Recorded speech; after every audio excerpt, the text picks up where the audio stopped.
गोधडी ही फक्त कपड्यांच्या तुकड्याने बनलेली वस्तू नसून ती आपल्या जीवनातील अनमोल क्षण, आठवणी आणि भावनिक बांधणी यांचे प्रतीक आहे. गोधडी बनवताना आपण आपल्या जुन्या कपड्यांचा वापर करतो, जे कपडे अनेक वर्ष आपल्या सोबत राहतात. या कपड्यांमध्ये असलेल्या प्रत्येक रंगाचा कपडा त्या कपड्यातील आठवण व जीवनातील प्रसंगाच्या आठवणी दडलेल्या असतात. म्हणजे समजा ना, एखाद्या शाळेचा आपला युनिफॉर्म, एखाद्या विशेष कार्यासाठी आपण आणलेलं वस्त्र किंवा रोजच्या वापरातील एखादं शर्ट, हे सर्व कपडे आपली ओळख, अनुभव आणि भावना यांचा पुन्हा अनुभव करून देतात.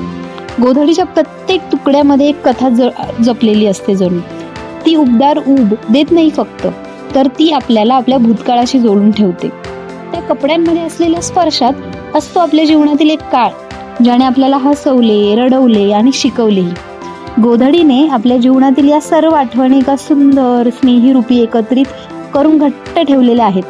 गोधडी ही केवळ वस्तू नाही, आपल्या जीवनातील एक आठवण, आपुलकी आणि मायेची शाल आहे जणू.